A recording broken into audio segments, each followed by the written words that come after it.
Bonjour à toutes et à tous et bienvenue dans le Club Pentio, ravi de vous retrouver pour un nouveau numéro. On commence à prendre cette habitude voilà, de faire des numéros avec l'OGC Nice eh bien, qui gagne, voilà, troisième victoire consécutive pour les hommes de Francaise qui enchaînent à domicile contre le Montpellier Hero Sporting Club pour eh bien, s'accrocher à ce podium à la troisième place du classement, une rencontre sur laquelle eh bien, nous allons revenir en long et en large avec les chroniqueurs du jour, en faisant eh bien, aussi un petit détour sur l'actualité autour du club dans un premier temps. Mais déjà, j'accueille eh bien, le Niklas Hult, si je puis me permettre, de l'émission. C'est Pierrick. Salut Pierrick, comment tu vas? Et bonjour à toi, bonjour à tous. Et comme je l'avais dit, content de pouvoir enfin débriefer une victoire. Effectivement, tu suis cette série, La cette dynamique est bonne. progression. La dynamique est bonne, défaite, match nul, victoire. Honnêtement, on peut en Ça. rester jusque-là, jusqu'à la fin de saison, ce serait bonheur. Et également, Romain, alors pour les plus fidèles de l'émission, Romain, il me semble que tu as fait le tout premier numéro avec Ben à l'époque, lors de lancement de la saison 2021-2022. Ça paraît ultra, ultra loin, et tu es de retour ce soir. Ravi de t'avoir parmi nous. Comment tu vas, Romain? Eh bien, écoute, Pancho, ça va très très bien. Bonsoir à tous. Je suis hyper heureux de revenir dans ton émission. Et voilà, on va pouvoir débriefer une belle victoire, pouvoir parler de plein de trucs ce soir. Très content. Alors, avant de parler de ce match et de cette victoire niçoise, on va revenir un peu sur l'actualité cette semaine, avec notamment eh bien, la prolongation du contrat d'Ali Abdi d'une année supplémentaire. Le Tunisien est désormais lié à l'OGC Nice jusqu'en 2027, donc une prolongation d'un an qui fait suite eh bien, à la prolongation il y a une dizaine de jours du commandante pour eh bien, une saison supplémentaire jusqu'en 2026. Ali Abdi, un joueur qui est arrivé un peu sur le gong hein, du mercato estival pour remplacer numériquement Jordan Lotomba. Je crois que c'était un joker médical si je ne dis pas de bêtises. Et bien qu'il nous venait du Stade Malherbe de Caen, qui eh bien, visite les bas-fonds de la Ligue 2 actuellement. Ali Abdi, c'est un Ils peu auraient bien la, besoin de lui. Ouais, Ali Abdi, c'est la belle surprise hein, de cette saison. On ne l'attendait pas. Et en fait, on s'est aperçu que c'est un joueur qui, déjà, dans un premier temps, eh bien, a ce style francaise, à savoir très offensif, très vertical, très rapide, mais qui aussi, et je pense que c'est là aussi où il a gagné en fait le cœur des supporters, c'est cette mentalité aussi qui lui a permis notamment de faire des premières semaines extrêmement positive. Il y a eu cette blessure qui a coupé un peu sa dynamique et là on sent qu'il est un peu dans le creux de la vague. On y viendra peut-être plus en détail sur sa prestation. Mais Pierrick, quel est ton ressenti, ton analyse sur cette prolongation d'Ali Abdi?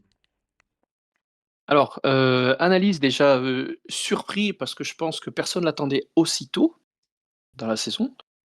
Mais pour moi complètement justifié parce que c'est un joueur qui genre certains disent qu'il a surperformé quand il est arrivé. Je pense pas que ce soit ça du tout. Je pense que c'est son niveau.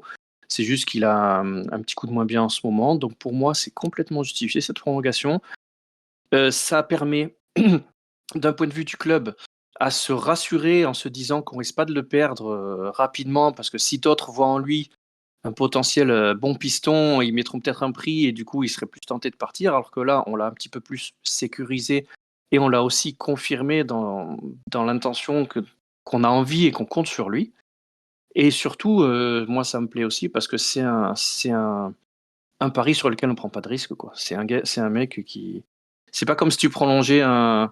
Bon, c'est pas le meilleur exemple, mais c'est pas quelqu'un qui avait qui a un gros salaire et sur lequel tu te dis bon, je sais pas si on prend des risques en le prolongeant. Là, il vient de Ligue 2, c'est pas un joueur qui a un gros passé, et une grosse historique en Ligue 1, donc son salaire nous permet, je pense, de pouvoir le prolonger sans prendre trop de risques. Romain, on n'est pas encore à faire les bilans de cette saison-là, mais c'est vrai que Ali Abdi, on ne le voyait pas à ce niveau-là. Euh, libre à chacun de juger ses prestations récentes, on y viendra. Mais voilà, quel est ton ressenti un peu sur cette prolongation? Déjà, une chose est sûre, c'est qu'il y a une volonté de continuité, hein, au même titre que la prolongation de Dante, et de se dire que si Ali Abdi prolonge, c'est qu'il y a une confiance en lui et surtout une confiance en son profil, et donc potentiellement une deuxième année, on le souhaite bien sûr, avec Francaise à la tête de l'OGC Nice. Quel est ton ressenti un peu sur cette prolongation, sur cette extension de contrat de Abdi?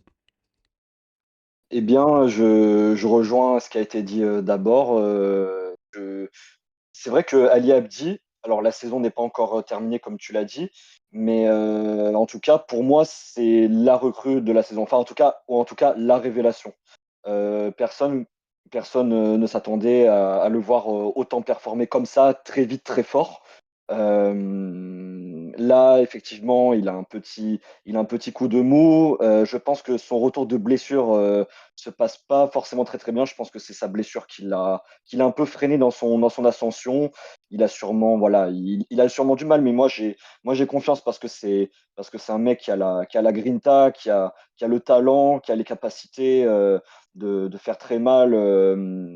On y viendra au match d'aujourd'hui, mais en tout cas, malgré quelques petites imperfections encore dans ces matchs, que ce soit Le Havre ou Montpellier aujourd'hui, offensivement, il fait vraiment du bien. Et je pense de toute façon, on en a encore besoin de ce mec-là. Et pour réagir à sa prolongation, je trouve que c'est super. Voilà, Florian Maurice et les prolongations, ça marche très très bien. De ce côté-là, il y a un beau travail qui est fait. Il y a beaucoup de joueurs qui ont prolongé cette saison. J'espère pour d'autres avant la fin de la saison ou même à la fin de la saison. Mais en tout cas, voilà, pour Abdi, sa prolongation, ça vient récompenser son très très bon début de saison. Alors justement, cette prolongation aussi, elle garantit le fait de l'avoir pour l'année prochaine et puis potentiellement de réaliser une vente plus importante si jamais il y a une équipe intéressée. Débat un peu parallèle, l'année prochaine, Ali Abdi, si on considère qu'on restera dans ce système tactique-là de 3-4-3, donc sous un format de piston gauche, on a vu que Melvin Barr pouvait le jouer, mais n'était peut-être pas forcément très à l'aise à être très offensif, parce qu'il a un profil un peu plus défensif. Comment est-ce que vous voyez finalement Ali Abdi, toi Pierrick, est-ce que c'est un titulaire en puissance? Est-ce que c'est la très très bonne doublure? Est-ce que suivant l'évolution et suivant le mercato estival qui arrive dans quelques semaines, dans quelques mois, est-ce qu'il ne faut pas songer finalement à prendre un autre profil, enfin un profil on va dire identique à Abdi, mais qui est vraiment dans ce style-là de piston, un peu comme on voit avec Jonathan Klaus à droite. Bah, moi, je pense pas. Moi, je pense pas parce que justement, je pense que, sauf vente évidemment, je pense que enfin, pour une fois, on n'aura pas à se poser de questions, de se dire putain, il nous faut un piston ou un arrière d'aile à gauche. Non, je pense que pour l'instant, de point de vue mercato, je pense qu'on est bien. On garde les deux et ce qui a de très positif, c'est un peu ce qui a été débattu régulièrement lors de son arrivée, c'est-à-dire que il nous permet d'avoir un profil différent de Bard. Les deux peuvent remplir un petit peu la même fonction avec Abdi plus offensif et Bard plus défensif. Et ça nous permet quoi? Ça nous permet de nous adapter à qui on a en face. Si tu sais que tu vas jouer un Paris, par exemple, un Paris, un Marseille qui va te mettre une grosse pression, je vois plus un Bard titularisé. Alors que si tu joues des équipes contre qui tu es censé ou tu t'attends à faire le jeu, je pense que là tu mettras un Abdi. Donc je pense pas une valeur de qui est meilleur, c'est vraiment qui s'adapte le mieux au match qui arrive. Et quelle est en fait ton intention de jeu derrière? Parce que si tu veux péter en transition, tu auras peut-être plus de mal avec Barr qu'avec Ali Mhm, Abdi, mais tout à fait. je te rejoins effectivement, puisque c'est un peu la volonté de S de voir certains joueurs jouer plusieurs positions, et puis de s'adapter aussi, que ce soit tactiquement ou dans les profils. Deuxième actualité, on va dire, autour du club, c'est la suspension de 3 matchs de Franck Hez suite eh bien, à l'élimination en Coupe de France contre le Stade Briochin. Vous vous en rappelez? Ouais, moi je m'en rappelle très bien. Ah, c'est une horreur, une horreur. Voilà. Pour vous rappeler que on a perdu en Coupe de France en huitième, ouais c'était huitième, contre le Stade Donc Briochin. là où tu étais, où tu nous as porté la poisse, hein, c'est Une ça. horreur. une horreur. Mais le moment le plus horrible, c'était le moment où il y a un gamin de 17-18 ans qui fait tout le tour du stade, en transe littéralement, et qui libère son pull comme ça pour montrer et embrasser le blason de l'Olympique de Marseille. Voilà. Le type à Saint-Brieuc, quoi. Voilà, Normal. voilà, Sérieux? parenthèse refermée, mais j'ai vomi après ça. Et puis je suis rentré chez moi. 3 matchs de suspension pour Franquès pour avoir dit, alors d'après Nice Matin à l'arbitre, vous nous avez volé. Alors bon, ce qui a été volé surtout à l'équipe, je pense, c'est de l'estime de soi et Voilà, l'amour propre. du courage et de l'amour propre sur, sur ce match. Mais voilà, 3 matchs où Franquès ne sera pas eh bien, auprès des joueurs en bord terrain. Il pourra être, on va dire, dans les vestiaires, mais ne pourra pas assister au match pour les 3 suivants, donc que sont Saint-Étienne à l'extérieur, Lyon à domicile et la Géocère à domicile. Il reviendra eh bien, pour le derby à Monaco, plutôt une bonne nouvelle. Comment, messieurs, est-ce que vous accueillez cette nouvelle, Romain, peut-être pour commencer, au-delà de la suspension, de la sévérité ou non, finalement, pendant 3 matchs, tu n'as pas ton coach. Est-ce que tu penses que ça peut avoir un impact sur les joueurs, finalement, en cours de rencontre? Oui, je pense que ça peut avoir un impact effectivement. Après, moi, mon ressenti, c'est que voilà, en ce moment, le groupe vit bien. Il y a une harmonie entre le coach et ses joueurs. Les joueurs rendent très bien au coach la confiance qu'il a envers eux. Alors, c'est sûr que ne pas avoir le coach près de soi, dans la zone technique, sur le banc, oui, ça peut être handicapant. On le verra sur les 3 prochains matchs.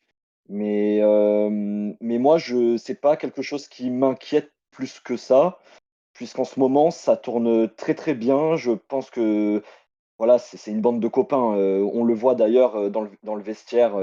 Ils sont tous là à célébrer les victoires. Ils ne font qu'un en fait, et c'est ça justement qui fait qu'on peut avoir confiance en ce groupe, en cette équipe. Donc pour moi, j'ai quand même confiance. Ça m'inquiète pas plus que ça. Alors, cette suspension, elle est aussi conjuguée à celle de Laurent Bessière, mais là pendant 3 mois. Alors, je sais pas ce qui a été dit par Laurent Bessière. La question, bon, qui va se poser, mais ça va être on va dire un travail d'équipe, hein, avec les 2 adjoints, Lian Alice et Johan Ramaré, c'est qui va prendre un peu ce lead. Bon, euh, Franquet sera en tribune, donnera ses consignes, etc. Aura peut-être un peu plus de recul, un peu plus de pertinence et de précision aussi dans son analyse du match. Ça peut être quelque chose de positif, c'est quelque chose qu'il a déjà dit. Pierrick, qu'est-ce que tu penses de ça? Est-ce que tu es inquiet alors que là on joue finalement eh bien, notre saison, puisqu'il nous reste que la Ligue 1 à jouer? Est-ce que ça peut être, on va dire, impactant pour le groupe? Alors, je rejoins un petit peu Romain, c'est-à-dire que l'équipe tourne bien et que bon, il y a quand même un certain nombre d'automatismes, des profils de titularisation qui se répètent, des des, mmh, des relations qui vont de mieux en mieux. Je suis pas inquiet, on va dire, pour le match à Saint-Étienne, mais pour le match à Lyon, vu que c'est un match qui va, a priori, À opposer une domicile, hein. grande adversité, à domicile malgré tout, mais il y en aura quand même une force adversité. Je pense que c'est plutôt Lyon qui va un petit peu faire le jeu, et je pense que là, ce serait bien là, il risque de nous manquer. Parce qu'il va falloir une réactivité, des consignes données rapidement. Autant sur Saint-Étienne, ça peut presque, fonctionner mécaniquement, autant sur Lyon, je pense que sa présence sera peut-être un petit peu plus, ressentie, je pense. Eh ben, tu Mais et vois, après malgré tout, je pense que 3 mois, je pense que c'est un petit peu sévère. 3 matchs. après, on ne sait pas exactement ce qui a été reproché à Laurent Mmh. Bessière, donc pour le coup, on peut pas vraiment se prononcer, mais effectivement, 3 mois pour le responsable de la cellule performance du staff, c'est quand même important. Tu vois, moi, je suis plutôt de l'avis inverse, Pierrick. Je pense que Nice a montré que dans les grands rendez-vous, alors mis à part effectivement le match aller de Lyon sur lequel on va pas forcément revenir, et sur le match aller contre l'Olympique de Marseille où on était encore, on va dire, en début de saison, je pense que Nice sera au rendez-vous dans une grande affiche, surtout face à Lyon, au vu de ce qui s'est passé au match aller. Ce qui m'inquiète surtout, c'est la dimension émotionnelle sur laquelle, eh bien, un Hez, on va dire, très calme en bord pelouse peut justement dire le petit mot, rassurer, etc. C'est pas un gueulard, on le voit. C'est pas un Didier Digard, c'est pas un Antonetti comme on a pu connaître. Mais dans un contexte comme par exemple Geoffroy Guichard, où là clairement on sera attendu, le stade risque d'être plein. Moi, j'ai surtout peur sur cette dimension-là. Donc, c'est là aussi on va avoir besoin des leaders que sont Dante, que sont Youssouf, pour apporter un peu de calme et on va dire gérer le mieux possible ces temps faibles.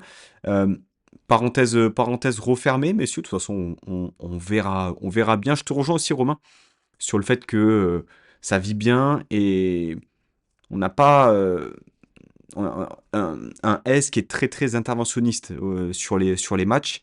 Donc quelque part, bon, est-ce que ça va être impactant ou pas? Oui. Est-ce que ça va être impactant au point d'avoir un poids sur le match et sur le résultat? Je ne sais pas. Les joueurs sont responsables aussi, on va dire, de leurs actes et ils connaissent le plan de jeu maintenant que ça fait plusieurs mois qu'ils l'ont appréhendé. Messieurs, ce match, 23e journée de Ligue 1, victoire donc 2 buts à 0 contre le MHSC, des buts de Jonathan Kloss et de Hichem Boudaoui. Voilà, nouveau clean sheet pour Marcin Bulka. Troisième place, je l'ai dit, devant le LOSC et à 3 points de la seconde place. L'OGC Nice réalise la belle opération de ce week-end-là et profite également des défaites de l'AS Monaco et de l'Olympique de Marseille qui en a pris 3 à la GOCR. C'est toujours bon de le rappeler. Euh, Messieurs, bonne opération dans l'attente aussi du match du Paris Saint-Germain. On s'accroche à ce podium. Euh, Tout va bien. On arrive à négocier en plus les matchs contre des équipes plus faibles, entre guillemets. On peut être heureux ce soir. Vas-y, Romain. Tu peux y aller, Romain. Ok. Oui, voilà, effectivement, on a fait. En fait, j'ai l'impression que les bonnes opérations, on les enchaîne semaine après semaine. Bon, juste après le fiasco à Saint-Brieuc. Enfin bref, voilà, j'ai rien dit. Mais non, je pense qu'en fait, ce match quelque part, il a permis un vrai électrochoc au sein du groupe parce que on aurait pu complètement flancher, on aurait pu complètement s'écrouler mentalement surtout. Mais voilà, le succès après contre Lens, 3 jours plus tard, ça nous a vraiment remis sur pattes. On avait su faire un match vraiment abouti dans le contenu, dans le jeu, même si on aurait pu s'imposer bien plus au niveau du score, du tableau d'affichage. Mais en tout cas, depuis ce match de Saint-Brieuc, on sent que, voilà, et surtout contre Lens, on sent que l'équipe prend en confiance, justement, monte en puissance, même s'il y a toujours quelques petites imperfections si on veut être exigeant. Mais je trouve que c'est de mieux en mieux. On prend moins de buts. Au Havre, on n'en a pris qu'un. À domicile, on enchaîne un deuxième clean sheet consécutif, ou même trois après celui de Marseille, il Lens-Marseille, me ouais. semble. Ouais, Lens-Marseille, donc déjà, ce qui est quand même remarquable, je pense que tu as les stats, Pancho, mais il me semble qu'à domicile, on a un, on a un, on a un bilan vraiment, bah, c'est du perfect, hein. On est 8 invaincu. victoires, 3 matchs nuls. Avec le Paris Saint-Germain, on a le deuxième meilleur bilan en France. Donc c'est quand même génial. Mais en tout cas, oui, là, aujourd'hui, ça a été, voilà, malgré que ça n'ait pas été parfait, on va en parler. Belle opération, c'est dans la poche. Pierrick, Romain parlait de l'électrochoc de Saint-Brieuc. Est-ce que finalement, ça a été un mal pour un bien finalement de vivre cette soirée cauchemardesque? Tu enchaînes un nul à Toulouse et ensuite une série de 3 victoires. Première fois que l'OGC Nice enchaîne cette série-là en championnat et surtout tu te places bien. Il reste 11 journées 11 journées dans cette Ligue 1, 33 points à aller chercher. C'est beaucoup et en même temps peu. On est dans le bon wagon pour bien figurer et être européen parce que voilà, c'est l'objectif, être européen. Pour quelle Coupe d'Europe, on ne sait pas, comme l'a répété Francaise, mais en tout cas pour l'instant on est plutôt bien parti. Oui, oui, on est bien parti. Alors, ça fait mal de l'avouer, mais peut-être que c'est un mal pour un bien, parce que bon, les coupes, parce qu'on a bien foiré les 2 dans lesquels on était engagés, on a fait, vraiment du néant. Mais force est de constater que, ceci étant terminé, on va beaucoup mieux. Est-ce que c'est un électrochoc? Est-ce que c'est le fait de récupérer les blessés? Est-ce que c'est les automatismes qui se mettent en place? Il y a un peu de tout, je pense. Mais force est de constater que ça va beaucoup mieux, maintenant. Et oui, on est bien placé, on enchaîne les bonnes performances et la grande nouveauté pour moi, et je pense que personne, ne me contredira, c'est qu'on arrive à aller à l'encontre de notre ADN, qui est de se foirer complètement face aux petites équipes ou moins bien classées, et cette fameuse situation où quand il y a un bon coup à faire, on le fait pas. Et là, ça fait déjà les 2 matchs d'affilée là, Le Havre et Montpellier, où on arrive à, rendre, si ce n'est pas une copie parfaite, c'est un bon match et c'est, bon résultat. Donc oui, on reste dans le bon wagon, et là, on profite des faux pas de, Marseille, Monaco, on va voir Lyon. Donc ouais, c'est très bien, très bien. J'ajoute à ton analyse, Pierre, que aussi dans notre ADN, c'est faire une très bonne demi-saison et puis après s'écrouler dans une deuxième partie de saison. C'est Aussi. ce qui s'est passé sous Galtier, c'est ce qui s'est passé un peu sous Farioli. Là, c'est un peu le scénario un peu inverse, c'est-à-dire qu'on a un peu sauvé ce qu'il y avait à sauver, entre guillemets, en étant sixième à la mi-saison. Là, on Mmh. récupère des forces vives. Est-ce que tout est là, en fait, pour vivre une grande saison, du moins en Ligue 1, Romain, cette Ligue des Champions, réentendre cette chanson à l'Alliance qu'on n'a plus entendue depuis 2017, donc ça va faire 8 ans. Est-ce que c'est possible pour toi en l'état? Et j'appuie ça aussi sur, on va dire, la profondeur de banc, on y reviendra, mais lorsque tu récupères en fait tous tes joueurs, que tu t'apprêtes à récupérer également Terem Moffi et Morgan Sanson, ouais, est-ce que c'est pas raisonnable de se dire que ce top 4 il est envisageable? Bien sûr qu'il est envisageable. Si on regarde, il me semble que le top 8, ça se tient en très peu de points en Ligue 1. Là, on n'a plus que la Ligue 1 justement, pour performer. Bon, les coupes, voilà, c'est du passé, on va pas revenir dessus. Ce qui a été fait a été fait. Mais je pense que oui, comme tu dis, ça doit être raisonnable. Je pense que c'est l'objectif du club de terminer le plus haut possible. Même si je pense qu'à mon avis, la deuxième place, ça va être beaucoup plus hard, beaucoup plus dur à aller chercher. Mais en tout cas, je pense que à la troisième place, à la troisième marche du podium, c'est quand même possible. Après, ça va être une grosse bataille jusqu'à la fin, jusqu'à la 34e journée, parce que tu as plusieurs concurrents. Tu as Lille qui performe encore. Monaco en ce moment, il y a un gros coup de mou, mais attention, parce que Monaco, on connaît, ça termine très très fort les saisons. Nous, comme a dit Pierrick, on est en train de casser nos anciennes mauvaises habitudes. Et ce que je trouve super, et je pense qu'en continuant de la sorte, il y a vraiment moyen de viser haut. Pas d'enflammade, bien sûr, parce que voilà, même si on monte en puissance, il y a des choses à corriger, comme je l'ai déjà dit, mais je pense qu'il y a de quoi être optimiste pour Pas les prochains matchs. d'enflammade, Hubert, si tu regardes ce numéro, pas d'enflammade. On peut être optimiste, on peut être positif, mais on peut également pointer ce qui nous a semblé pas top, hein, voilà, objectivement, sans être dans quelque chose de négatif ou de morose, hein, on aime l'OGC Nice, hein, on n'aime pas le foot, hein, donc surtout. Euh, Je me permets juste de Vas-y. rebondir, apporter une petite précision sur ce qu'a dit Romain. Il a dit les 8 premiers se tiennent en peu de points, donc de Brest 9e jusqu'à Lyon 6e, il y a 3 points. Brest 33, Lens 33, Strasbourg 34, Lyon 36, avant le match de ce soir. Et juste après, juste au-dessus, Monaco 40, Lille 41, nous 43 et Marseille 46. Donc la deuxième place n'est vraiment pas hors de portée. Ce sera au plus régulier qui la chopera. Et je pense que les mieux placés, moi, ceux en qui je vois le meilleur potentiel, c'est Lille, parce qu'ils sont sur une dynamique où ils sont difficilement arrêtables, Ils ont j'ai la LDC. l'impression. Hein? Ils auront la Comment? LDC. Ouais, ouais. Mais bon, je les vois quand même mieux.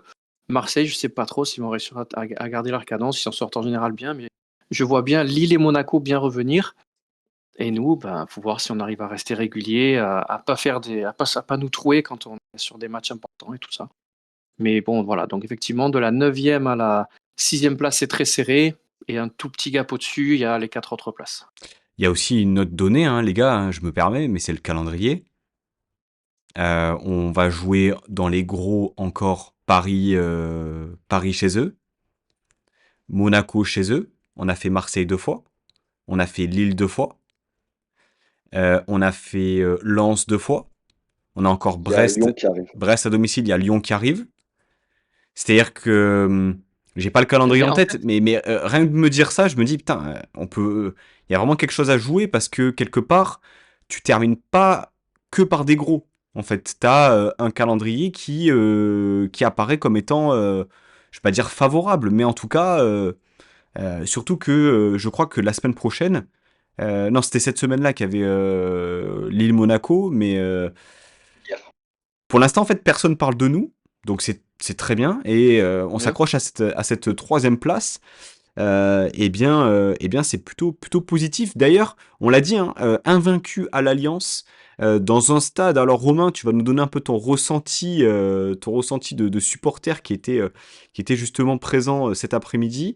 Ambiance particulière, hein, 18 000, 19 000 spectateurs. La Sud, vous le savez, encore fermé. Je crois qu'il reste, c'était combien? C'était 3 matchs. Il en reste encore Ouais. un.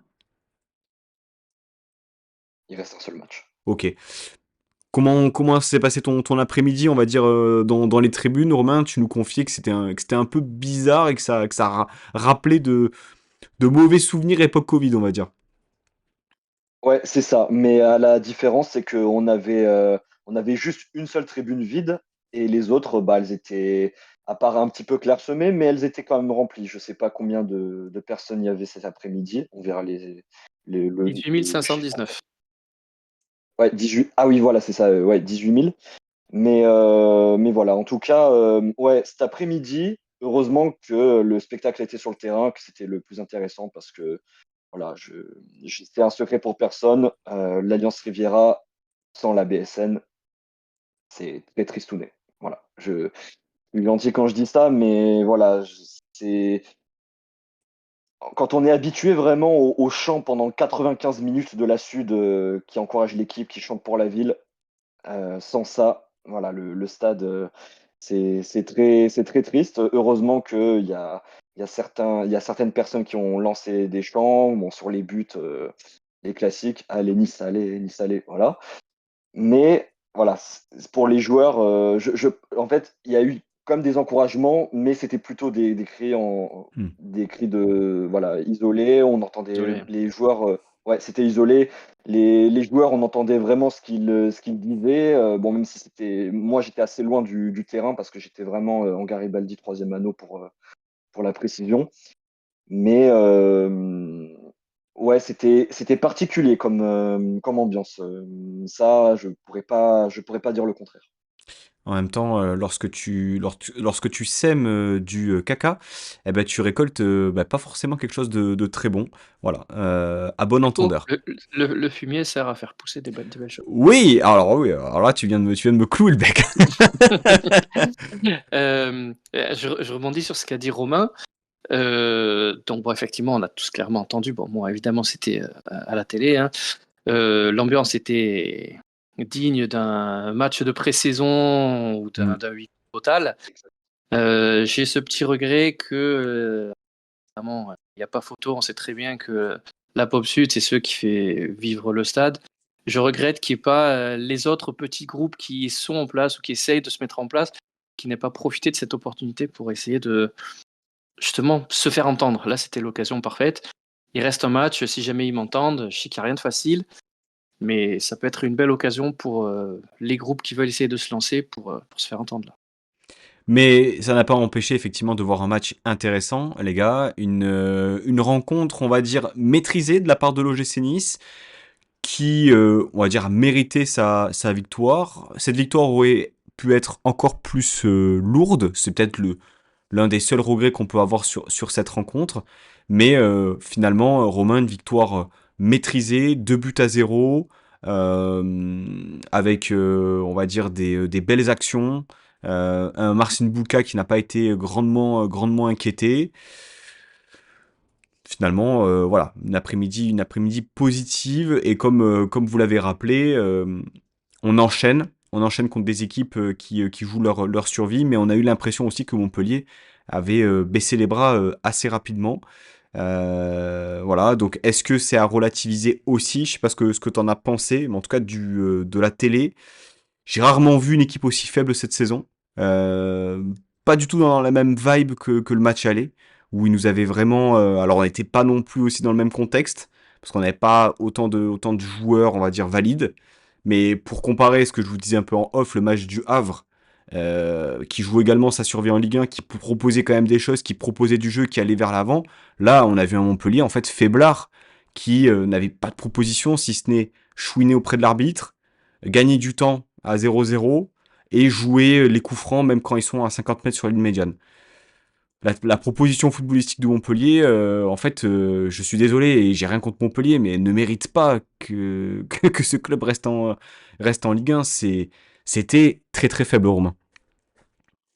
Oui, clairement. Même s'il y avait quelques petites individualités assez sympas. D'ailleurs, le seul Montpellierin qui vraiment m'a plu, on va dire, c'est le petit Koulibaly en attaque qui était ouais, titularisé aux côtés d'un ancien Aiglon, voilà, Andy Delors. Mais sinon, ouais, la proposition footballistique de Montpellier, comme depuis le début de la saison, très très pauvre. Mais en fait, j'ai l'impression que pour eux, ça s'aggrave de plus en plus.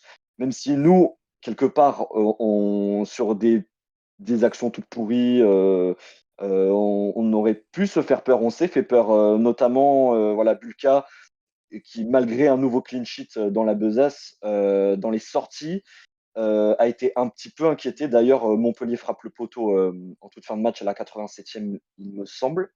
Voilà, il commandait bien sa défense. C'était un match assez tranquille pour Marcin, mais il y a des choses sur lesquelles il faut qu'il s'améliore, notamment dans les sorties. Il y a un moment, il fait une parade sur Delors qui était quand même hors jeu, mais il fallait quand même la sortir. Complètement mérité, même si il y a eu des choses qu'on a revues dans les matchs précédents.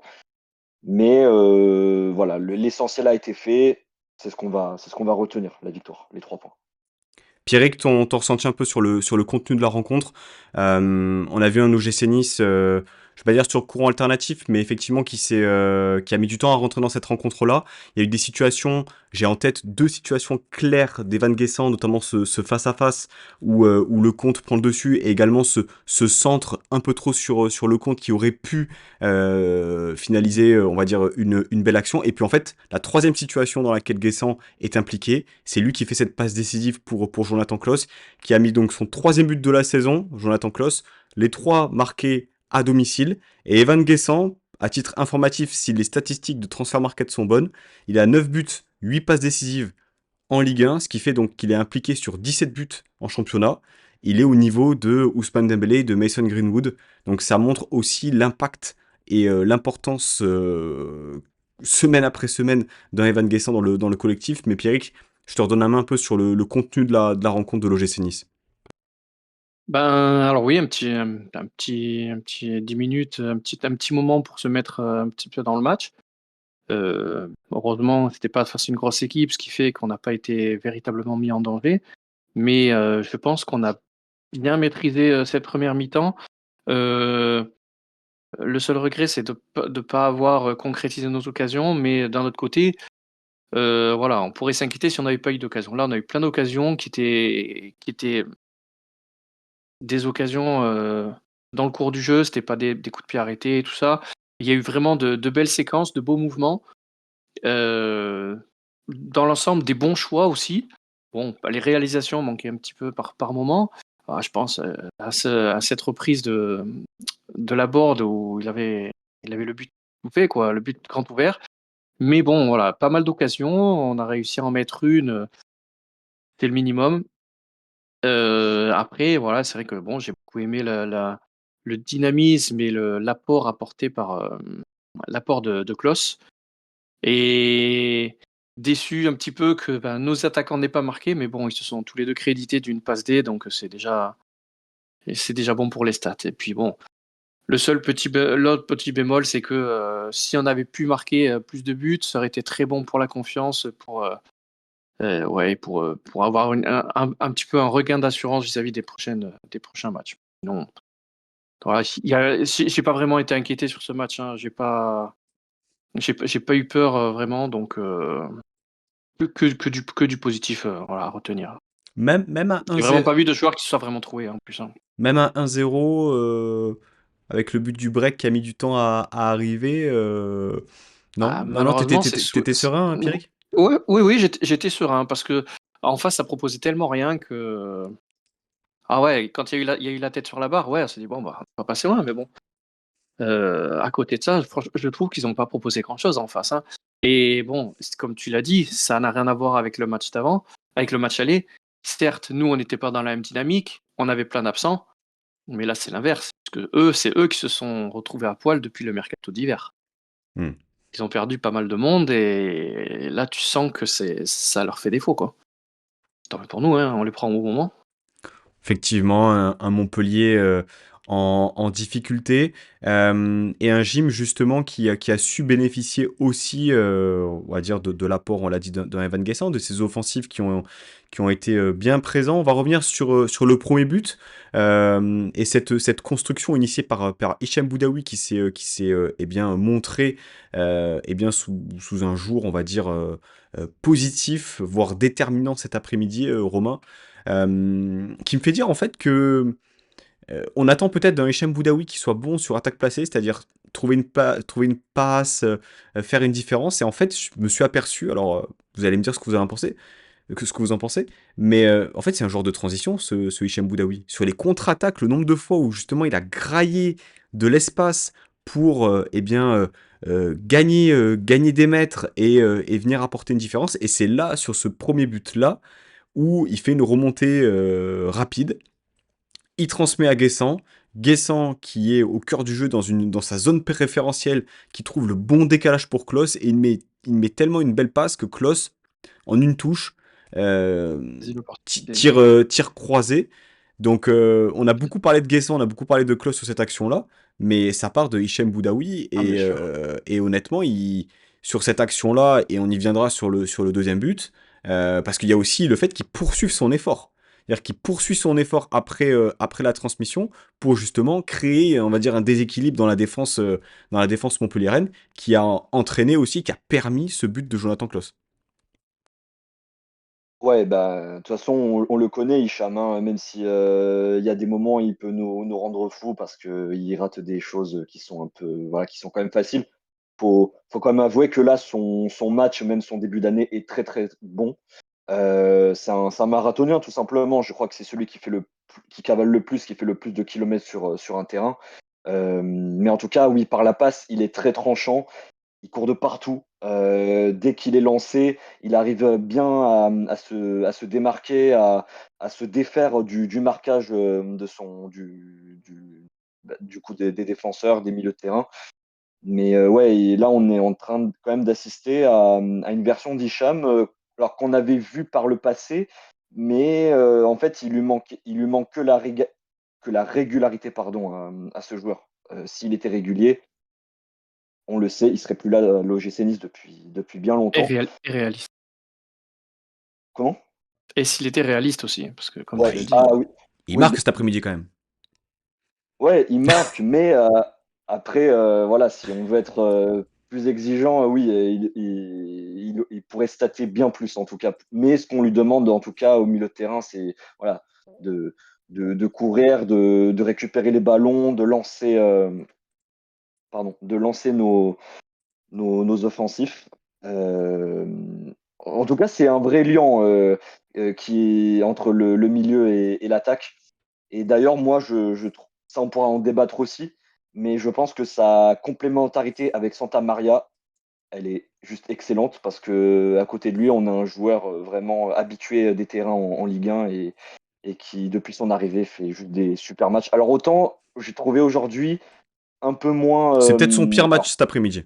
Mmh. oui, Sans pour autant dire qu'ils sont mauvais. ouais, exactement. Tu l'as bien dit. Mais voilà, il a quand même été présent. Bah, il a fait son job hein, comme d'habitude. Mais en tout cas, je suis très content du milieu de terrain qu'on a. En plus, il peut être associable à Ndombele. D'ailleurs, en début de saison, Hicham était souvent aligné aux côtés d'un Ndombele. Mais avec les profils que l'on a, on peut faire des super associations au milieu de terrain. Pierrick, un peu ton ressenti sur déjà le premier but de l'OGC Nice et puis sur l'association, on va dire, Boudaoui-Santa Maria. C'est vrai qu'on a eu différentes versions, comme le disait un peu Romain, de Hichem Boudaoui à l'OGC Nice. On a eu ce Hichem Boudaoui qui a commencé, je me souviens, sous Vieira, il jouait piston droit par moment, il a joué même milieu droit sous Galtier, 6 Ah, sous vu Urcea. nos anciens coachs se sont amusés à déplacer tous les pions et à les mettre un peu tout partout Ouais, mais et alors à la Boudaoui, n'importe où à la fois. c'est peut-être celui qui a le plus streamé de ces changements de position parce qu'il a joué 6 ou Louché Ursa. aussi, Louché aussi. Ouais, mais moins d'années, donc Ah oui, oui, oui, moins de oui. recul. 6 également sous mince, c'était sous Farioli par moment. Et là, en fait, on le voit donc dans un double pivot, donc deux milieux de terrain, et être beaucoup plus, on va dire, offensif, avec cette tâche, on va dire, plutôt défensive occupée par Santa Maria. Et là, cet après-midi, en fait, il est présent sur les deux buts. C'est vrai que ça lui arrive trop peu peut-être de stater, mais cet après-midi, en tout cas, Boudaoui, même si à l'image de l'équipe, il n'a pas tout réussi, il y a eu du déchet technique, mais au final, il a fait peut-être l'un de ses meilleurs matchs de la saison. Ah oui, tout à fait, je trouve qu'il a fait un très bon match et je vais me permettre une comparaison. Alors j'espère qu'il y en a pas qui vont faire des bons, mais en fait, j'ai vu un peu du Kefren Turam dans cette, dans ce cassage de ligne, dans ce porté de ballon, dans ce box to box. Je Hmm. l'ai trouvé très bon et il a eu un gros, gros, gros impact. Bon, alors, le 1er but en est, le meilleur exemple. Mais outre le but, non, il a fait un très bon match, une grosse présence. Comme vous l'avez dit, son association avec Santa Maria, elle est très bonne. Alors on sait que ça a toujours été un coureur, il s'arrête jamais, il est souvent dans ceux qui courent le plus pendant le match. Mais là, son association est très bonne, il récupère, il se projette vers l'avant. Euh, j'ai envie de dire que ce qui lui faisait souvent défaut, c'était son réalisme. Bah là, en plus, il a marqué et en plus, il a été d'un grand apport sur ce match. Donc, non, non, très bon match de Boudaoui. Et, et son association, eh ben, elle est très bonne avec Santa Maria, elle était très bonne avec Ndombele. Et je pense qu'elle peut être très bonne avec n'importe qui aussi. En fait, j'essaie de me projeter comment ça se passerait avec Sanson quand il va revenir. Et je suis convaincu que ça se passera bien aussi, hein, parce que bon, ça n'a jamais été un tricheur, bon, une fois maladroit, mais jamais tricheur, et à fond. Bah, Sanson, en tout cas, lorsqu'il sera revenu, viendra plutôt concurrencer Hichem Boudaoui dans ce rôle-là, peut-être un peu plus offensif, que Baptiste Santamaria. Mm. Ouais, je pense que. Je me souviens qu'en fin d'ère Farioli l'année dernière, lorsque Sanson termine très très bien la saison, il est aligné justement un cran plus haut dans ce milieu de terrain-là, un peu plus proche de la surface, et c'est ça aussi qui lui a permis, on va dire, de lever cette option d'achat-là et de continuer chez nous, même si pour l'instant, il a pas joué. Donc, on verra. Dommage quand même de ne pas voir Tanguy Ndombele. Alors, il y a toujours cette histoire de pubalgie, mais c'est vrai que lorsque tu as quand même sur le banc un Tanguy Ndombele qui est rentré sur les dernières minutes, c'est dommage de ne pas l'avoir à 100%, tant c'est un joueur différent. Et au-delà de savoir qui sera aligné et quelle est la meilleure, quel est le meilleur duo possible, c'est surtout en fait, quand est-ce qu'il sera de retour, Tanguy Ndombele? Parce que moi, je veux bien, hein, Bah, le pauvre, C'est on sûr. suppose certaines choses, mais c'est surtout, voilà, une fois qu'il est à 100%, en fait, c'est qui va être avec lui. Et on a vu en début de saison qu'avec Boudaoui, ça avait plutôt bien fonctionné. Euh, Messieurs, on passe au deuxième but qui a mis du temps quand même, un certain temps à arriver. Juste aussi, voilà, j'avais une stat à vous donner. Le gym est l'équipe qui marque le plus dans le deuxième quart d'heure de la première mi-temps. Entre la 16e et la 30e minute de jeu, c'était une stat d'Azone et Klose a marqué à la 30e minute de jeu. Donc voilà, c'est toujours une sorte de round d'observation sur les 10-15 premières minutes. Et puis, dès qu'il y a eu quelques situations, on a vu nombreux scénarios se redérouler de cette manière-là.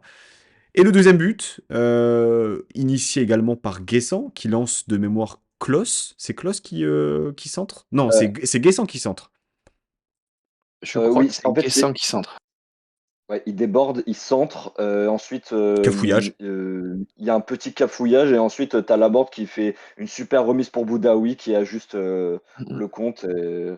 Mais en tout cas, l'action, elle est très très bien menée. Il y en a eu plusieurs dans le match qui auraient pu aboutir à des buts. Sur l'aile droite. Mais en tout Surtout sur l'aile droite. ouais, oui, Mmh. sur le côté droit, faut le souligner, entre Klose, Bombito et Et Guessant. Boudaoui. Guessant. Oui, j'ai dit Guessant. En tout cas, ces 3 joueurs, ce côté droit est très, très fort et dans notre animation, ça fait vraiment très mal, quand on part en transition, quand on part en contre, ça fait extrêmement ça fait très, très mal, hein, pour les défenses. Donc, Bah, on a but. vu quand il y avait quelques excuse-moi, on a vu quand il y avait quelques passes en profondeur, on a vu Guessant Ah ouais. avec quelle facilité il dévorait son Ah ouais. quel que soit son vis-à-vis, il est dévoré et ça donnait toujours une action, dangereuse ou une situation, qui pouvait faire but à chaque fois, quoi. Boudaoui, buteur pour le 2-0, mais est-ce qu'on peut s'arrêter un petit instant sur l'inspiration de Gaëtan Laborde? Vraiment, son match, alors il aurait pu marquer, il aurait pu être effectivement un peu plus précis, mais quelle volonté, quelle détermination. Je pense qu'il avait des comptes à régler, sans doute avec Montpellier, je sais pas exactement, mais en tout cas, voilà, on le voit encore pressé à la 92e. Franchement, je pense que à titre personnel, euh, alors, je vais pas dire un retournement de veste sur Gaëtan Laborde, mais au vu de la situation dans laquelle on l'avait laissé l'année dernière, la blessure en début de saison, est-ce qu'on aurait pu imaginer un retour à ce niveau-là, surtout en étant autant décisif sur les dernières semaines? Voilà, c'est l'attaquant numéro 1 de l'OGC Nice, et j'ai hâte de voir aussi, on va dire, Moi, l'adaptation. je dirais numéro 2 moi. Je dirais numéro 2 quand même. Tu mets qui numéro 1? Pas Guessant. Ah oui, mais dans ce rôle-là, on va dire axial, numéro 9. Numéro 9. Guessant, Non, mais on a bien vu que c'était pas réellement un numéro 9, à mon sens, non, mais non, tout à fait. Mais non, mais je parlais d'un point de vue stats et apport. Mais c'est vrai oui, que, oui, oui, non, mais tu as raison. c'est vrai qu'il a moi, ce que j'aime, c'est que même je l'aimais bien, même quand, même sous Farioli, alors qu'il avait 0 stats, parce qu'on voit que c'est un joueur qui triche pas, qui se bat, qui mouille le maillot à fond et je suis content pour lui. J'avais du mal à y croire, franchement, j'étais pas optimiste du tout. Comme tu dis, quand on voit comment on l'avait laissé, comment on l'avait vu la saison passée, je peux faire mon mea culpa, je crois, j'y pense, je l'imaginais pas à ce niveau-là. Et je suis content, super content, parce il est récompensé de tous ses efforts. Et voilà, vu que quand c'est quelqu'un, tu triches pas, tu mérites d'être récompensé. Je suis aussi content parce qu'il arrive à assumer les pénaltys quand il les tire. Et bon, ça a l'air de rien, mais bon, tu sais la pression que tu as quand tu dois tirer un penalty. Et donc, même s'il en a quand même mes 4 et que ça compte dans ses stats, à côté de ça, il fait quand même plus que son taf, quoi. Romain, un commentaire sur Laborde, si tu veux rajouter quelque chose. Oui. Ah oui, oui, je vais ajouter quelque chose. Pour moi, Laborde, il est revenu en forme cette saison parce qu'il joue à son poste de prédilection, tout simplement. Il n'y a pas de secret. Et alors, autant, j'avais pas envie de revenir sur l'année dernière, mais dans un rôle bien, bien différent. Laborde, ça a marché sur l'aile droite sur les premiers mois de la saison quand vraiment l'équipe tournait bien. Mais quand vraiment il est à son poste de prédilection, en numéro 9 à la pointe de l'attaque, dans un profil un peu pivot, parce que je trouve que il arrive à bien gérer dans le dos les défenseurs, il fait chier les défenseurs, justement, de par son physique. Il le fait super bien d'ailleurs, mais en tout cas, c'est un gars qui est tellement important pour une équipe. En ce moment, oui, c'est vraiment l'attaquant numéro un de l'OGC Nice. Mais en tout cas, alors, c'est encore du football fiction, mais en tout cas, voilà, notre cher Terem Moffi, il va devoir vraiment s'accrocher pour redevenir l'attaquant, enfin, revenir sur le terrain en tant que numéro 9 principal, numéro un.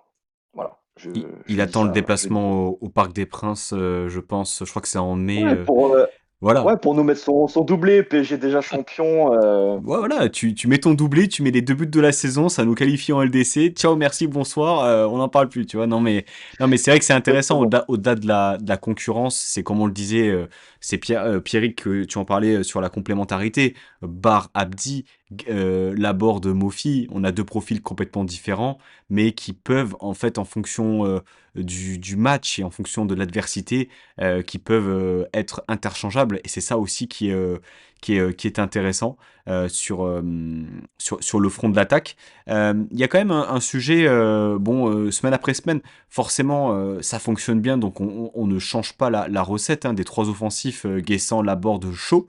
Mais c'est la gestion un peu de Sofiane Diop qui interroge, je trouve. La semaine dernière, il rentre au cœur du jeu à la 60e minute de jeu pour jouer dans ce 4-2-3-1. Et là, en fait, il rentre à la 75e pour jouer à droite en remplacement de Guessant, je crois. Oui, c'est ça.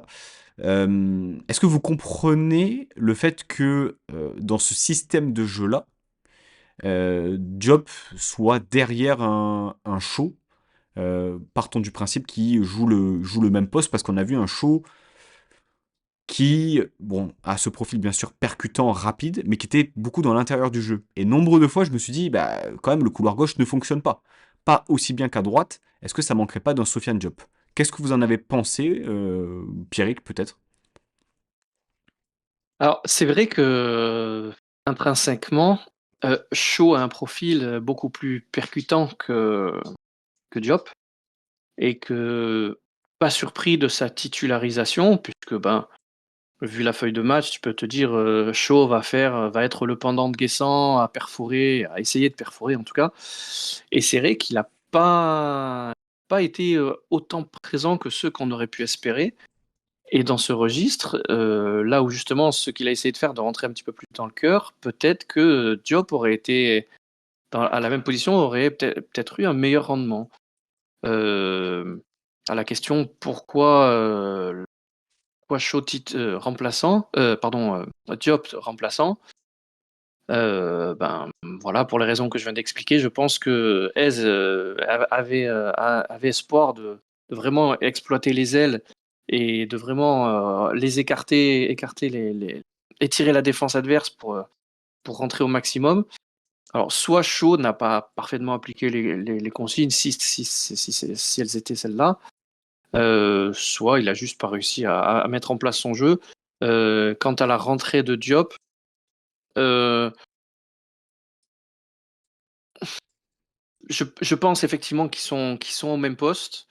Le choix se fait entre eux deux. Je pense que Diop a un profil un petit peu moins lancé et un petit peu plus posé. Donc, je pense qu'il serait un petit peu plus pour l'organisation du jeu, l'animation des attaques, plutôt que vraiment les percussions. Pour moi, c'est la différence entre Diop et Shaw. Maintenant, à la question pourquoi rentrer si tard, est-ce que Hez avait toujours espoir, vu la faiblesse de Montpellier, que Shaw arrive à faire quelque chose? Qu'au final, au bout d'un moment, comme ça marchait pas, il a quand même voulu donner du temps de jeu à Diop. C'est peut-être pas la meilleure des explications, mais bon, c'est ce que je me dis. Romain, qu'est-ce que t'en penses? Est-ce que pour toi, tu trouves ça logique que Shaw continue à être titulaire? Enfin, surtout la gestion de Diop, moi, qui me questionne. Voilà, parce que j'ai l'impression que on a oublié ce qu'il pouvait apporter sur un terrain, surtout sur la fin d'année 2024, qu'il a été le rayon de soleil d'une équipe qui se faisait trouer en Coupe d'Europe, mais qui quand même tenait, on va dire, la cadence en championnat. Ça a été l'animateur offensif numéro un. Et même sur sa rentrée, dans un contexte de fin de match, des adversaires un peu plus fatigués, etc., dans un poste différent aussi parce qu'il est rentré à droite, pour moi, en fait, ce gars-là doit être titulaire. Peu importe le système, c'est mon avis, hein, peu importe le système que tu mets en place, peu importe les différents profils, pour moi, Diop doit être titulaire. Et c'est pas le match de show et globalement le couloir gauche cet après-midi qui vont me convaincre que c'est la meilleure option. Qu'est-ce que t'en penses, toi? Alors pour moi, sans rien enlever à Shaw quand même, parce que cette saison, il a quand même fait des matchs intéressants. Je suis d'accord avec toi sur le fait que Diop doit être titulaire dans cette équipe, parce que pour tenir le ballon, voilà, il a quand même. C'est un gars qui est très très technique. Pour tenir le ballon, c'est un gros plus vraiment dans le 11 d'avoir un joueur comme ça. Enfin, moi, je parle comme ça parce que j'adore Diop, j'aime beaucoup le profil. Mais alors, j'arrive à comprendre sa gestion, entre guillemets, de Diop, oui et non. Disons que, comment dire ça, alors, oui, on a le profil de Shaw qui pourra apporter de la percussion, c'est très bien. Là, il a fait un match plutôt. Bon, il n'a pas fait un mauvais match, mais j'ai senti qu'en fait, à chaque fois que Diop entre, voilà, il se passe quand même quelque chose. On arrive à mieux conserver le ballon, à en faire quelque chose, à être créatif. Diop, on sait que c'est un joueur qui est créatif. Et dans le système de S, dans ce 3-4-2-1, voilà, je pense que c'est le système qui correspond le mieux au vu des qualités de Diop, tout simplement. Après, voilà, maintenant, le coach a abondance de choix parce que maintenant, tu as un beau gars qui est revenu. Tu as.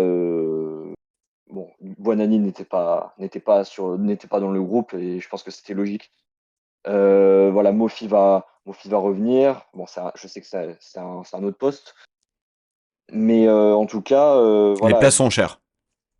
Ouais, exactement. Les places sont très chères maintenant qu'il y a eu les retours de blessures, mais tant mieux, ça permet au coach de plus se creuser la tête, d'avoir des vrais choix à faire, certes difficiles, mais voilà, ça va permettre, à mon avis, d'apporter une vraie bonne concurrence au sein du groupe. Je ne sais pas si j'ai répondu à la question du coup, mais Non, mais après, c'est ton avis. On n'est pas dans le secret des dieux, on sait pas exactement. Voilà, il y en a qui sont persuadés que c'est la bonne option aussi chaud, et quelque part, les résultats donnent raison à Eze et au staff. Donc, le plus important reste l'équipe. Ce n'est pas, on bien va dire, sûr. des cas personnels comme peut l'être celui de Diop, qui doivent faire pencher la balance pour une quelconque gestion de groupe ou une quelconque cohésion. On n'a pas parlé trop de la défense. Alors, on avait donc ce trio composé de Moïse Bombito, Youssouf Ndai Chimier et Dante. Et la particularité, comme on le disait un peu avant le début de l'émission, c'est le Youssouf dans l'axe. Pour bien faire un face-to-face avec l'ami Andy Delors, hein, bon, qui a clairement tourné à l'avantage du Burundais sur cette rencontre. Qu'est-ce que vous pensez, enfin Pierre, qu'est-ce que tu penses un peu de ce choix-là d'installer Youssouf dans l'axe? On a vu que Bombito jouait beaucoup dans l'axe aussi, mais là on a vu aussi un Bombito peut-être un peu plus libéré à la relance et un peu plus à l'aise qu'un Youssouf Ndai Chimier. Qu'est-ce que t'en as pensé, toi? Alors oui, et comme on l'a dit, en off, ce cette, cette titularisation, dans l'axe, elle a permis, je pense, de libérer les 2 autres compères de la défense. Comme tu l'as dit, on a rarement vu autant, Bombito autant se porter vers l'avant. Je l'ai trouvé très actif, alors très présent en défense, mais très actif dans les ressorties de balles. Et Dante, bon, il a pas fait que ça évidemment, mais il a aussi fait il s'est retrouvé dans la surface adverse en situation de marquer, et je pense qu'il a pu se permettre ça parce que il sait que Youssouf tient la baraque derrière. Donc je pense que euh, c'est, je pense qu'ils se font tous confiance derrière. Ce qu'il y a de bien, c'est que tous, les uns les autres, au fil des différents matchs, ils ont pu tous occuper ce poste Mmh. et donc ils savent tous les valeurs, de chacun et ils savent qu'ils peuvent se faire confiance, à ce niveau-là et c'est ce qui permet d'être un petit peu plus libéré sur ce genre de choses, sur les sorties de balles not Romain, ce choix-là défensif, c'est vrai qu'on parlait des milieux de terrain lorsque Sanson sera de retour devant, mais derrière aussi, tu as quand même un Abdelmonem qui n'a pas démérité sur ses dernières sorties, qui est plutôt pas mal. Tu avais Melvin Barr qui était suspendu, qui peut occuper aussi ce rôle-là. Qu'est-ce que tu as pensé un peu de cette association-là? Bombito, depuis son retour de blessure, était aussi un peu dans le creux de la vague, un peu comme Abdi. Et là, cet après-midi, on a vu un Bombito Ouais, défensivement rassurant, mais alors surtout balle au pied, pied gauche, pied droit, transversal. ouais, ouais. C'était solide cet après-midi. Ouais, je suis complètement d'accord avec toi. En fait, c'est marrant parce qu'on parlait du milieu de terrain, de la complémentarité tout à l'heure, mais là, pour la défense, je pense que c'est la même chose. Pour moi, et c'est mon avis personnel, Dante, Bombito, Youssouf, peu importe l'ordre, que ce soit Bombito sur un côté ou enfin, et inversement, pour moi, on devrait pas toucher à la défense. C'est une défense qui est complémentaire. Tu as Youssouf qui a un profil de stopper quand il est vraiment dans l'axe. Tu as Bombito, voilà, qui pied droit, pied gauche, comme tu l'as dit, est très bon dans la relance. Euh, quand il monte justement, quand il commence à porter le ballon en avant, je le trouve très très intéressant. Dante, bon, on connaît la qualité du mec, hein, tout simplement, c'est le capitaine. À presque 42 balais dans quelques mois, le gars, il est toujours au taquet, dans la relance. Pour rassurer les mecs, il est toujours au top. Il est exceptionnel, ce mec.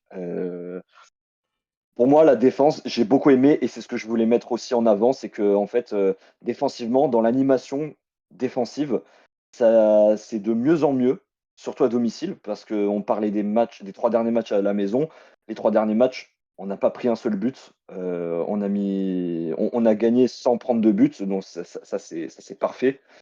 Mais je pense que voilà, même s'il y a d'autres trucs à régler comme voilà, des circuits de passe et tout ça, dans la relance, c'est de plus en plus propre et je pense que cette défense, elle devrait terminer la saison. Sans Ro- rien enlever à Melvin Bard quand il est installé à ce poste de central gauche. Et il a pas fait. Moi, je m'en souviens, il n'a pas fait des matchs si horribles que ça. Mais je trouve que quand même, notre défense Dante, Youssouf Bombito, ça tient la baraque, quoi. Donc, pour moi, je trouve qu'il faut finir la saison comme ça. Romain, tu voulais ouvrir rapidement un petit chapitre tactique. C'est quelque chose qu'on avait déjà évoqué dans l'émission, mais qu'on évoque un peu match après match, surtout lorsque l'adversité, en l'occurrence, est jugée, on va dire, plus faible. C'est ce choix-là du 4-2-3-1 qu'on a vu la semaine dernière au Havre à l'heure de jeu. Mais là, on a joué exclusivement en 3-4-3. Toi, quel est ton avis par rapport à ça? Est-ce que tu aimerais voir un peu plus le 4-2-3-1, par exemple, au démarrage de ce match-là? Est-ce que toi, t'es plutôt... Voilà, quel est ton ressenti là-dessus? C'est un peu le sujet que tu voulais évoquer, donc on t'écoute. Alors de base, voilà, le 3-4-3, on le sait très bien, c'est le système de Francaise, c'est son schéma préférentiel. On a les joueurs qui correspondent aux exigences que demandent les postes, comme par exemple les pistons. Dans l'effectif, on a voilà, des purs pistons, on a Abdi, on a Klos. Derrière, je trouve que ça manque un petit peu justement en fait, je trouve qu'il nous manque un ou deux de plus dans ces profils-là, de vrais pistons quand on joue avec voilà, trois défenseurs et deux pistons qui montent, qui coulissent, etc.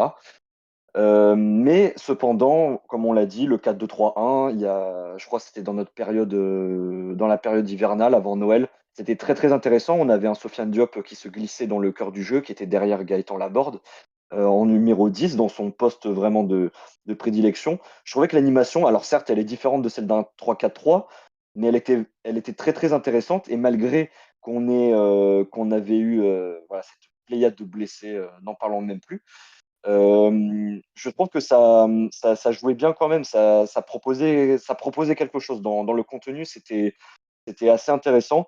Mais en fait, je pense que peu importe que ce soit 4-2-3-1 ou 3-4-3 ou 3-4-2-1 si on veut être plus précis. En fait, ça dépend vraiment de l'adversaire et je pense qu'on a vraiment une telle adaptabilité tactique de la part de notre coach que en fait, peu importe qu'on soit en 3-4-3 ou en 4-2-3-1, ben, je trouve que l'équipe, elle a bien bossé, ces schémas-là, que c'est intéressant. Après, libre à la sensibilité de chacun. Comme je disais sur Twitter, je vois très souvent ces débats, autour de ces 2 systèmes-là.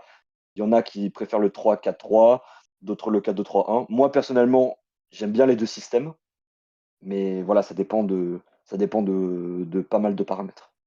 Tant qu'on voit pas le 4-4-2 dégueulasse de Christophe Galtier, j'ai envie de te dire, hein, tout nous va. Ah ouais. Pierrick, un petit mot, toi, ton ressenti par rapport à ça, même si je sais qu'on en avait déjà parlé dans d'autres numéros, mais finalement, j'ai l'impression qu'on en revient toujours au même point, à savoir l'adaptabilité, la Et polyvalence, ouais, le contexte du c'est match. exactement ça, c'est ça. Euh, Pour moi, c'est exactement ce que j'allais dire, c'est qu'on on a été, enfin, Hez a été, contraint et forcé de passer à ce système, suite aux blessés et à tout ce qui lui tombait sur la tête.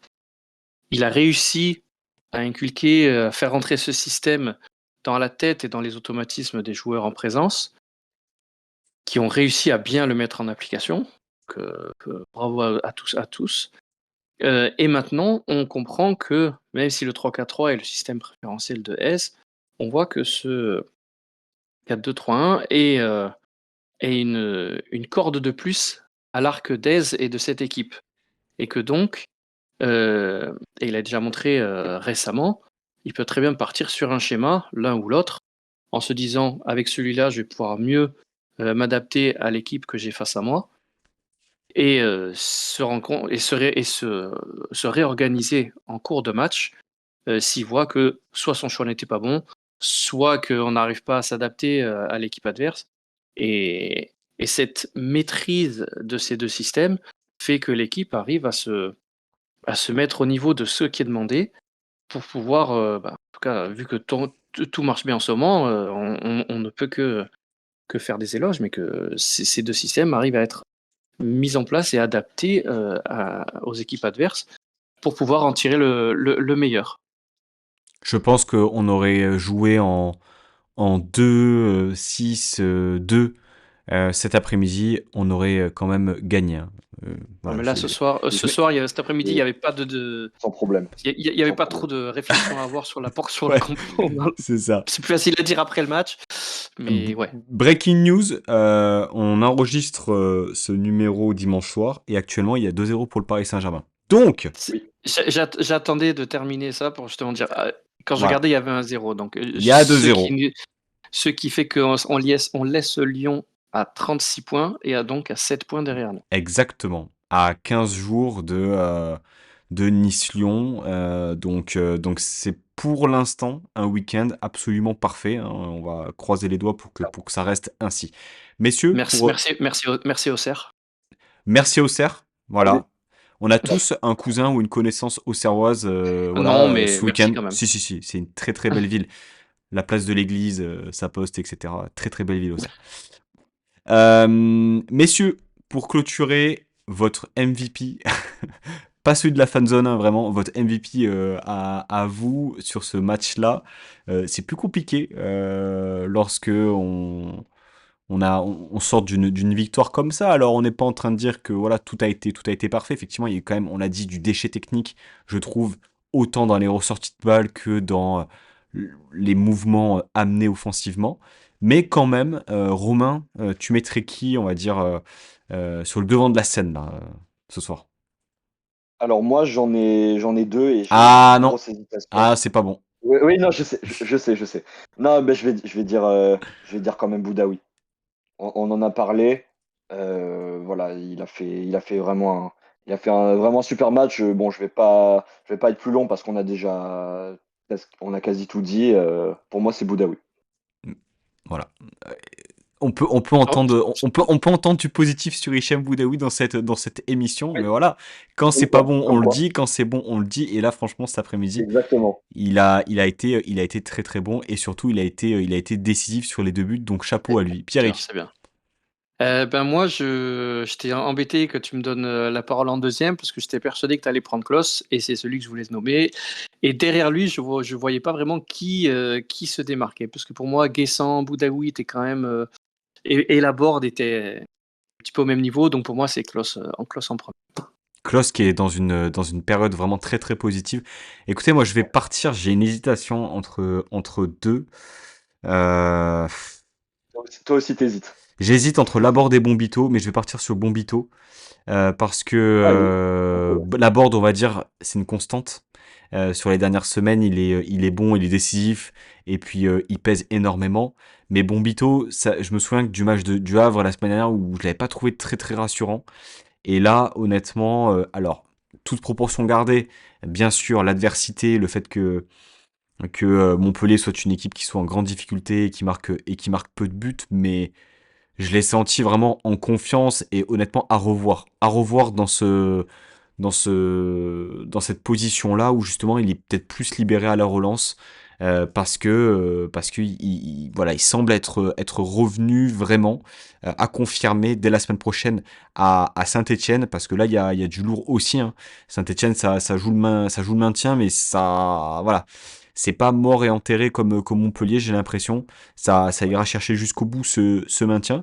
Messieurs, eh bien écoutez, on a fait une grosseur, hein, un peu dépassée. Si tu me permets, Vas-y. Pancho, pendant que vous débattiez, je me suis permis de prendre quelques secondes pour regarder quand, en revenant sur le petit débat show job sur la gestion. Et je suis remonté jusqu'au match avant Toulouse. Où Cho était toujours titularisé en attaque. Donc effectivement, une titularisation de Diop, il faut remonter à loin, à part si ce n'est les matchs perdus d'avance en Coupe d'Europe. Donc je pense que ce serait bien qu'il puisse avoir sa chance. Et je pense justement que le match à Saint-Étienne pourrait être l'occasion, parce que on joue à Saint-Étienne, donc comme tu l'as dit tout à l'heure, un match où il pourrait y avoir une certaine pression, ferveur, ambiance. Comme tu l'as encore dit à juste titre, je pense qu'eux ne sont pas morts et qu'ils vont vendre chèrement leur peau, et que ce serait bien d'avoir quelqu'un qui serait un peu capable de plus porter le ballon sans se jeter ni le dégager vite en fait. Et je pense que Diop remplirait plus ces cases-là. Et justement, en se projetant sur le prochain match de Saint-Étienne, j'aimerais bien voir au milieu un mec avec un peu plus d'expérience. De la même manière qu'on a un Dante derrière qui rassure énormément, avoir au milieu un Ndombele, ça permet d'apporter une zénitude en situation de petit stress et qui apporte beaucoup. Je ne sais pas s'il sera remis, mais j'aimerais bien le voir lui au milieu et Diop devant. Bah, je vais te dire, la vie elle est plus facile, elle est plus simple lorsque tu as un Tanguy Ndombele au milieu de terrain, hein. Peu importe Bien l'adversité, hein. sûr, bien C'est sûr, simplement bien sûr. que avec son souci physique, si là cet après-midi il joue que 5 minutes, c'est qu'on était bien, mais c'est que enfin bon, Rosario est rentré, a fait plutôt une bonne rentrée dans l'engagement. Mais j'espère qu'on va le revoir. Alors, peut-être pas à 100%, mais moi, j'ai peur que on ait en fait droit à du Ndombele que sur une heure de jeu. Voilà. Mais même ça, en fait, je pense qu'on va quand même avoir un petit peu de pression face à nous. Et en fait, tu sens que notre équipe, sans ces éléments expérimentés, tu sens que notre équipe, elle peut facilement commencer à faire de l'huile. Et là, tu perds tous tes moyens. Tu regardes Le Havre, on a gagné 3-1, mais le score ne reflète pas le match. Et il y a quand même eu des phases où on était un petit peu, on courbait un peu le dos. Et je suis convaincu que si on avait eu un Ndombele au milieu, il aurait réussi à rassurer autant que peut le faire Dante derrière. Et s'il peut se le permettre, si Hez estime que c'est faisable, j'aimerais bien l'avoir, quitte à l'avoir même que 55 minutes, une heure, mais parce que c'est quelqu'un qui peut rassurer énormément. Et si ce n'est pas mettre sa santé en danger, j'aimerais bien qu'il soit titulaire pour, même si c'est qu'une petite heure. C'est tout ce qu'on souhaite, messieurs. Je vous remercie pour votre venue dans l'émission. Voilà. Une bonne semaine nous voilà va se présenter à nous quand Nice gagne. J'ai envie de te dire, voilà, même lorsque c'est la rentrée demain pour beaucoup hein, qui reprennent le travail, sans doute. Eh bien, tout va bien. Voilà, on va vivre encore 11 journées de championnat avec l'espoir, peut-être, l'orgueil de se dire que, on va peut-être viser ce top 4. Ça fait beaucoup de peut-être, ça fait beaucoup de conditionnels. On se retrouve la semaine prochaine pour débriefer et puis revenir sur ce match à Saint-Etienne. Passez une très très belle semaine, la Baïta et Issa Nissa. Ciao ciao. Ciao. Il s'est mis ça.